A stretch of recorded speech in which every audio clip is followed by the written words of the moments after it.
And now time to move on to our next segment. It's that time of year again. Exams. Now, few things in life are as stressful. Pressure from parents, teachers, and of course yourself. Well, one woman who's helping people across the UAE keep calm and carry on is Amira Hall, a lifestyle consultant right here in Dubai. And all the way from Sharjah University, we are joined by Dr. Rabia Naguib as well. Ladies, thanks very much indeed for being with us. Thank you. And thanks for taking time to come out in what is a very stressful time of year. So let's take a big deep breath at the moment before we start. Breathing is important. I think it is, yeah. It's all go here at the moment. I'm getting a little bit stressed here. But Dr. Rabia, I just wanted to open up with you because obviously you're in charge of the MBA program up at Sharjah University. A lot of pressure in all assets of education, but you're also an initiator for this new program of stress busting.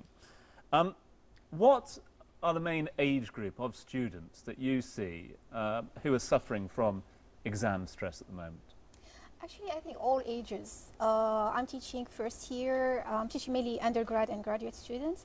Of course, the level of stress varies, depending, because MBA, they are mainly working and, and studying. But I care more about the undergrad students, because I think those are more in need to know how to manage the stress. So I'm teaching first year as well as last year, so graduating students, fourth year. Amira, I just want to get your take on the same question, because interesting to get obviously the educational point of view, but also from your perspective as well, because I don't know about you, Saz, but I certainly remember from personal experience that my university exams were that much more stressful than school exams. Is that a proven case or not? Well, I only know from my own personal experience too, but I would say we start experiencing stress from the moment we enter school. Yeah. You know, we often overlook the first graders, but they're stressed just taking their first steps. And I think what happens is by the time we get into university level, it's unmanageable. Yeah. And so we go to poor food selections and other bad choices that don't necessarily support the concern. Yeah. And is stress always negative? Do you think it can negatively affect the outcome that the student is trying to achieve?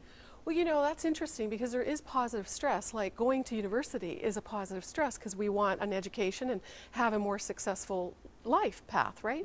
But I think what happens is the negativity of it is that we don't process that energy or the buildup of what we're experiencing. So we need ways to channel what I call the energy and move it to redirect the outcome. Sure. Okay, take a step back from there first. I just want to get Dr. Rabia's take on how we avoid that point in the beginning. I mean, from your perspective, how do you spot students that might be suffering stress? Are there any sort of classic symptoms per se? Actually, the point that it became like a trend. More and more students became stressed. So how I noticed, like during the exams, we had midterm exams and we have final exams. So during the midterm exams, I noticed that the level of lack of concentration increased. And it happened like in the class during the exam, the student would ask some questions like so obvious. So I'm 100% sure that they know the answer, but I'm sure also that there's some hinders.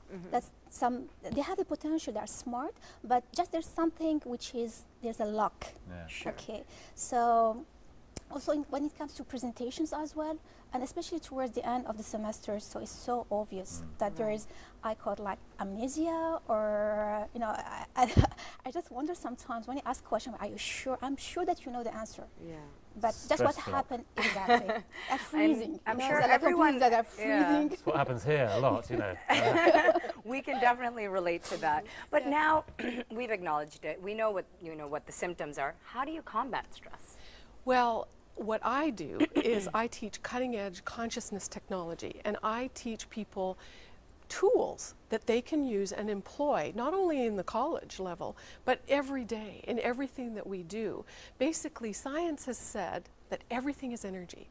And if you look at it from that perspective and look at it with a new view, if it's energy, then we can do something with it.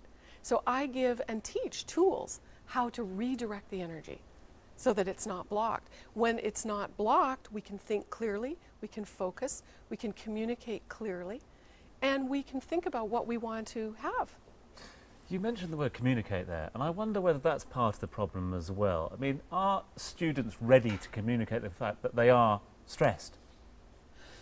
That is the important point, Tom, because I think there's a fear, a stigma, and I think it's global, that there's something wrong with them. And I take the approach of there's nothing wrong with you. If you're an energy, and this is energy, it's what can we do about it? There's so much competition now, Of course it is. That show of fear would almost be negative to a certain and degree. it blocks us. It keeps us stuck. Yeah. And then it becomes a spiral down.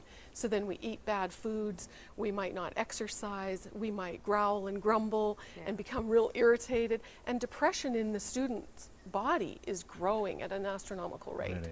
And that's where I think there's a lot of room for more harmony. Right. And it's not just stress when it comes to exams and studies, it's balancing the social life, balancing the family life and the studies. So there's so many different angles that you can look at it. So what is some top advice that you could give to a student that's battling these issues at hand? My favorite tool that I teach people is how to ground. And grounding is a concept that is used with electronics. And they have that third wire, that third prong. And what that does is it channels the surge of energy down to the ground so there's a safe discharge. And the piece of equipment doesn't blow up. Well, so we need a visualization tool or a way to channel the energy. So well, all of these details and more, you'll be showcasing in your seminar tomorrow. Dr. Rabia, maybe you could just throw us a little light on this, because as you said, you've teamed up with Amira to open the doors, to bust the gates open on stress and get as many students to come along and express themselves. Exactly. Talk about it. Yeah. So it was interesting that students, especially the boys, they would never admit that they have stress when it comes to emotions. When it comes to exams, it's so clear that they fear exams. There is a fear for exams.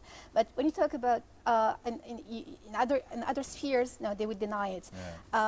So yeah, the idea was, especially that we bring it to the College of Business. We want to do it like at the university at large. Well, we start with the College of Business, knowing that business people, they want to perform more, so the pressure is even bigger, higher. So we start with the College of Business, but it's open to everybody. It's so tomorrow, it will be, yes, tomorrow from what time? 12 to 1. 12 to 1, Okay, in W8, so the room called Ibn al-Nafis. There's lots of parking, so you don't get stressed, you know, having to find a parking space from the thing. That's part of the training. That's Get stressed before knowing how to release part it. of the course, Yeah. See how you I get have to there. clean it up. Exactly. Well, to both of you, thanks very much indeed for being with us. We've got a couple of websites for you to go on and get more information. AmiraHall.com is the website to go onto for Amira, where you can actually download a number of the tools that will be showcased tomorrow, and of course contact Amira directly. And Rabia, you can contact her via the website, which is sharjah.sc.ae. Thank you very much indeed for being with us, and all the best with the seminar tomorrow. Thank you very much. Thank you. God, I've come out in a cold sweat. I have a recurring nightmare about exams. It's one of my first recurring nightmares. So I'm glad tomorrow. You have some experts on the sofa. got that off my chest.